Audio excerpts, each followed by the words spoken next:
Welcome back clean news. चलिए देखते हैं उत्तर प्रदेश की 25 फटाफट बड़ी खबरों को। इससे पहले आप यूपी के किस जिले से न्यूज को देख रहे हैं हमें कमेंट बॉक्स में जरूर बताइए। साथ ही डेली अपडेट रहने के लिए चैनल को सब्सक्राइब कर बेल आइकन को दबाना बिल्कुल न भूलें। आज का लाइक एम 3000 है, उम्मीद करते हैं आप इसे जरूर पूरा करेंगे। पहली बार मेन ट्रैक पर दौड़ेगी कानपुर मेट्रो, टेस्टिंग के लिए सेंसर भी लगे। गुरुवार को पहली बार कानपुर मेट्रो पॉलिटेक्निक डिपो से बाहर निकलेगी। 15 नवंबर से रेलवे की टीम फाइनल ट्रायल शुरू करेगी। इससे पहले मेट्रो का मेन ट्रैक पर ट्रायल शुरू किया जाएगा। ये पहला मौका होगा जब कानपुर के लोग खुद मेट्रो को ट्रैक पर चलते हुए देख पाएंगे। हालांकि अभी समय निर्धारित नहीं किया गया। IIT से मोती झील के बीच तैयार किए गए 9 किलोमीटर लंबे एलिवेटेड ट्रैक का काम पूरा हो चुका है। यूपी SSSC PET का रिजल्ट जारी। यूपी में शुरू होगी 30,000 पदों पर भर्ती प्रक्रिया। यूपी SSSC ने 24 अगस्त को आयोजित हुई PET परीक्षा का रिजल्ट अपनी आधिकारिक वेबसाइट upssc.gov.in पर जारी कर दिया। उत्तर प्रदेश अधीनस्थ सेवा चयन आयोग ने कहा कि प्रारंभिक अर्हता परीक्षा में हिस्सा लेने वाले अभ्यर्थियों का रिजल्ट स्कोर आयोग की वेबसाइट पर अपलोड किए जाने की तिथि से 1 वर्ष तक मान्य होगा। नतीजे upssc.gov.in पर चेक किए जा सकते हैं। इस परीक्षा में 20 लाख से अधिक अभ्यर्थी शामिल हुए हैं। यूपी में 30 दिन का बोनस देने का आदेश जारी। अधिकतम 7,000 रुपए का होगा लाभ। दीपावली से पहले राज्य के करीब 14.82 लाख राजपत्रित व दैनिक वेतनभोगी कर्मचारियों को राज्य सरकार ने बोनस का तोहफा दिया। उन्हें वर्ष 2020-21 के लिए सरकार ने 30 दिन का तदर्थ बोनस देने का आदेश जारी कर दिया। बोनस की अधिकतम धनराशि 7,000 रुपए निर्धारित की गई। 25% धनराशि का भुगतान राज्य सरकार नकद करेगी, जबकि शेष 75% धनराशि कर्मचारी के भविष्य निधि खाते में जमा की जाएगी। सरकारी और प्राइवेट कर्मचारियों की सैलरी को लेकर सीएम योगी का बड़ा आदेश। चुनाव और दिवाली से पहले योगी सरकार ने यूपी के कर्मचारियों को बड़ा तोहफा दिया। इनमें सरकारी से लेकर प्राइवेट कर्मचारियों को लेकर बड़ी घोषणा की। दिवाली के त्योहार को देखते हुए सीएम योगी ने अफसरों से कहा कि प्रदेश के सभी सरकारी, अर्ध सरकारी, संविदा, आउटसोर्सिंग कर्मचारियों के अक्टूबर माह का वेतन मानदेय प्रत्येक दशा में 1 नवंबर तक भुगतान किया जाए। साथ ही सीएम योगी ने कहा कि प्राइवेट कर्मचारियों को भी दिवाली से पहले उनका वेतन दे दिया जाए, जिससे त्योहार खुशहाली के साथ मनाया जा सके। आजमगढ़ में अखिलेश यादव ने बांटे छात्रों को फ्री में लैपटॉप। सीएम योगी को लैपटॉप चलाना नहीं आता, तभी तो अपने संकल्प पत्र का वादा पूरा नहीं किया। यूपी में लैपटॉप अब तक नहीं बांटा गया। अब जब मैं बांट रहा हूं तो मुख्यमंत्री परेशान है कि कौन आ रहा है। जनता तय कर चुकी है कि भाजपा का सफाया करना है। सपा का लैपटॉप खुलेगा तो पता चलेगा कि कौन आ रहा है। हम लोग नए रास्ते पर चल रहे हैं। सपा ही विकास कर सकती है। आज 130 बच्चों को लैपटॉप दिलाकर उन्हें याद दिलाना चाहते हैं। एम्बुलेंस 108, 102 किसने चलाया? बदलाव से संभव हुआ कि एम्बुलेंस फोन करने पर आ जाती है।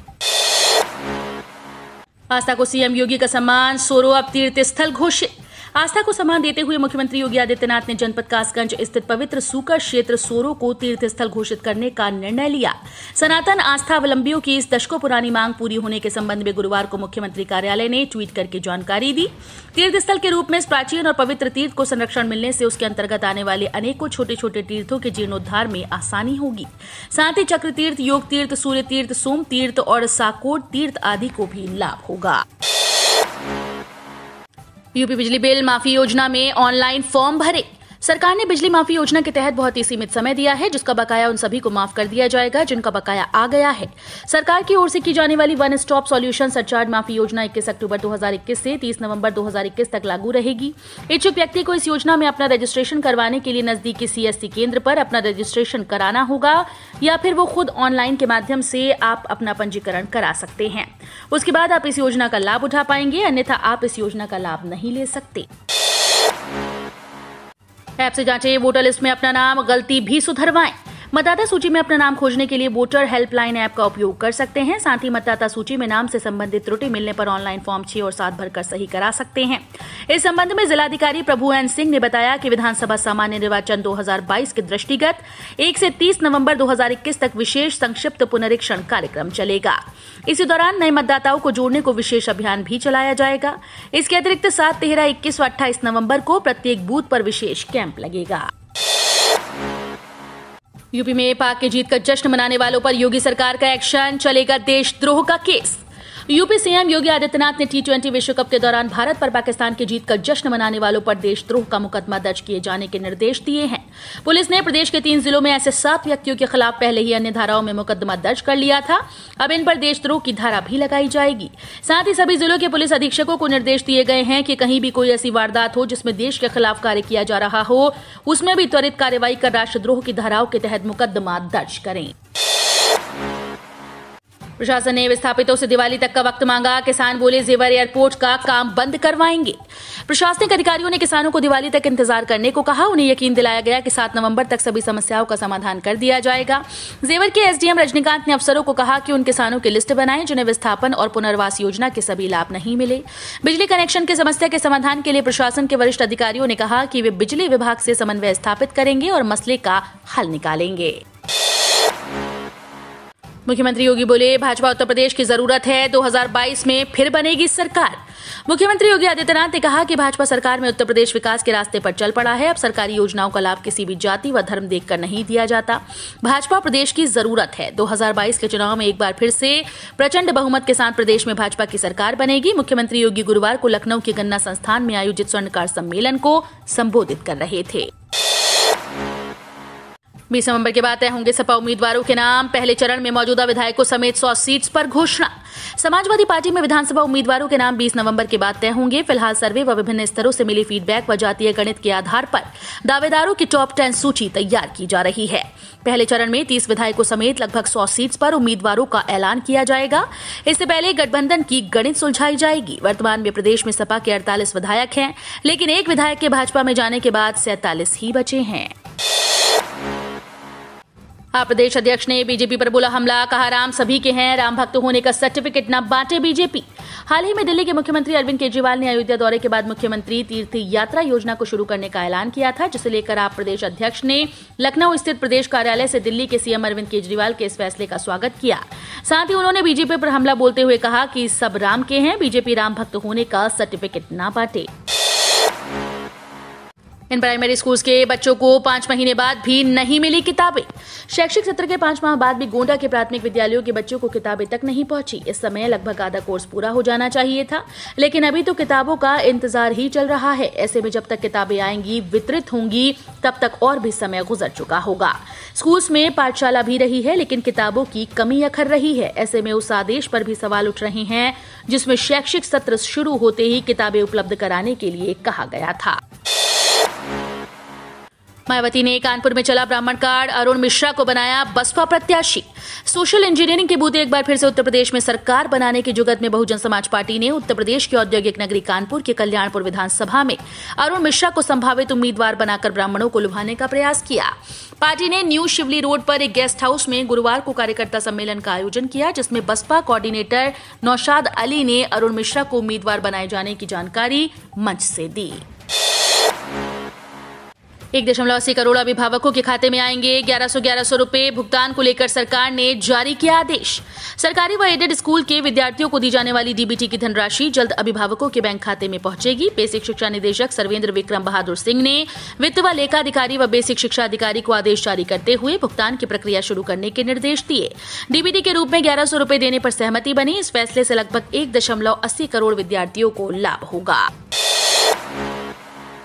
एसबीआई के ग्राहकों के लिए खुशखबरी, ज्यादा सुरक्षित होगा एटीएम से निकासी। एसबीआई के ग्राहकों को अब एटीएम से नकद निकालने के लिए रजिस्टर्ड मोबाइल नंबर पर आए ओटीपी को भरना होगा। 10,000 से ऊपर की निकासी पर ये नियम लागू होंगे। भारतीय स्टेट बैंक ने अपने ग्राहकों की धनराशि की सुरक्षा को बढ़ाने से उन्हें बचाने के लिए ये नियम लागू किया है, जिसके अंतर्गत एसबीआई के सभी ग्राहकों को एटीएम से कैश निकालने के लिए उनके रजिस्टर्ड मोबाइल नंबर पर आए ओटीपी को एटीएम पिन के साथ दर्ज करना होगा। एयर इंडिया में फ्री यात्रा पर रोक, केंद्र सरकार ने जारी किया आदेश। वित्त मंत्रालय ने केंद्र सरकार के सभी मंत्रालयों और विभागों को एयर इंडिया को अपना बकाया तुरंत चुकाने का निर्देश दिया। इसके साथ ही केंद्र सरकार के अधिकारियों को अगली सूचना तक एयर इंडिया के टिकट में नकद में खरीदने के लिए कहा गया। मतलब ये है कि अब केंद्र सरकार के अधिकारी को भी टिकट के लिए अपनी जेब से पैसे देने होंगे। अब तक सरकार इस खर्च का वहन करती थी। बता दें कि करीब 13 साल से एयर इंडिया से सफर पर अधिकारियों के खर्च का वहन केंद्र सरकार करती आ रही है। पीएम किसान की 10वीं किश्त से पहले योजना में हुआ बड़ा बदलाव। अब रजिस्ट्रेशन के लिए राशन कार्ड भी जरूरी। पीएम किसान सम्मान निधि योजना की 10वीं यानी अगली किश्त का करीब 12 करोड़ 28 लाख से अधिक किसानों को इंतजार है। उम्मीद है कि दिसंबर मार्च की किश्त 15 दिसंबर तक लाभार्थियों के खाते में पहुंच जाएगी। हालांकि अभी सरकार ने की 10वीं किश्त जारी करने की कोई डेट निर्धारित नहीं की है। मोदी सरकार ने अब पीएम किसान सम्मान निधि स्कीम में रजिस्ट्रेशन के लिए राशन कार्ड को अनिवार्य कर दिया है। यानी अब आपको सबसे पहले पीएम किसान पोर्टल पर राशन कार्ड नंबर दर्ज कराना होगा, जिसके बाद ही 2000 रुपए की किश्त आपको मिलेगी। ये बदलाव नए लाभार्थियों के लिए है। 4 वर्षीय इंटीग्रेटेड बीएड कोर्स की अगले सत्र से होगी शुरुआत। स्कूली शिक्षा के ढांचे के साथ ही केंद्र सरकार ने शिक्षकों से जुड़ी शिक्षा में भी बड़े बदलाव की ओर कदम बढ़ाया। इसके तहत 4 वर्षीय इंटीग्रेटेड बीएड कोर्स को मंजूरी दी गई। इसकी शुरुआत अगले शैक्षणिक सत्र से होगी, जिसमें कोई भी छात्र अब 12वीं के बाद प्रवेश ले सकेगा। फिलहाल जो नए कोर्स शुरू किए गए उनमें बीएड, बीएससी बीएड और बीकॉम बीएड शामिल है। खास बात यह है कि 2030 से स्कूल्स में सिर्फ 4 वर्षीय इंटीग्रेटेड बीएड कोर्स करने वाले शिक्षकों की भर्ती होगी। रसोई गैस सिलेंडर की कीमतों में अगले हफ्ते फिर हो सकती है बढ़ोतरी। महंगाई की चौतरफा मार के बीच एक बार फिर से आम जनता को झटका लग सकता है। रसोई गैस सिलेंडर की कीमतें अगले हफ्ते दोबारा बढ़ाई जा सकती हैं। दरअसल एलपीजी की बिक्री पर नुकसान बढ़कर 100 रुपए प्रति सिलेंडर हो गया, जिसके चलते ये फैसला लिया जा सकता है। गौरतलब है कि इससे पहले 6 अक्टूबर को एलपीजी के दाम में 15 रुपए प्रति सिलेंडर की बढ़ोतरी की गई थी। इससे पहले जुलाई के बाद रसोई गैस कीमतों में कुल बढ़ोतरी 90 रुपए प्रति सिलेंडर पर पहुंच गई थी। 25 लाख का लोन बिना गारंटी 35% सब्सिडी के साथ करें आवेदन। देश की बढ़ती आबादी और बढ़ती बेरोजगारी दर को ध्यान में रखते हुए देश के बेरोजगार नागरिकों को वित्तीय सहायता प्रदान करने के लिए देश की केंद्र सरकार द्वारा पीएमईजीपी ऋण योजना 2021 शुरू की गई। बेरोजगार नागरिकों को 10 रुपए से 25 लाख रुपए तक के विभिन्न ऋण लाभ प्रदान किए जाएंगे। इस योजना से ग्रामीण और शहरी क्षेत्रों के नागरिक लाभान्वित होंगे। जारी हो सकेंगे नीट यूजी परीक्षा के रिजल्ट। सुप्रीम कोर्ट ने एचसी के आदेश पर लगाई रोक।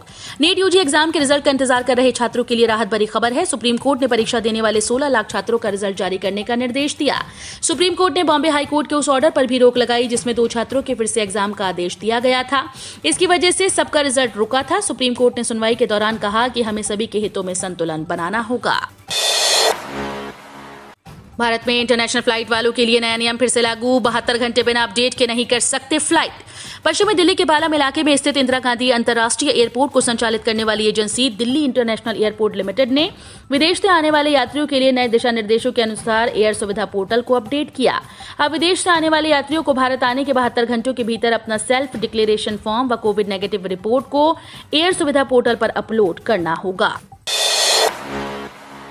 अटल पेंशन योजना में अकाउंट खोलने के लिए आधार केवाईसी से चल जाएगा काम। जल्दी जो लोग अटल पेंशन योजना खाता खोलना चाहते हैं वे अपने आधार विवरण का उपयोग करके अपने आधार केवाईसी प्रक्रिया पूरी तरह कर सकते हैं।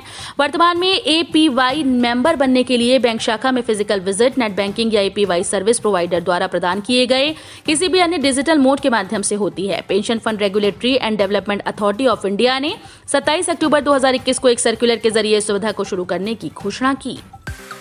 हम रोज ऐसे ही न्यूज लाते रहेंगे। यदि आपने अभी तक क्लीन न्यूज यूपी को सब्सक्राइब नहीं किया है तो फटाफट सब्सक्राइब कर लें।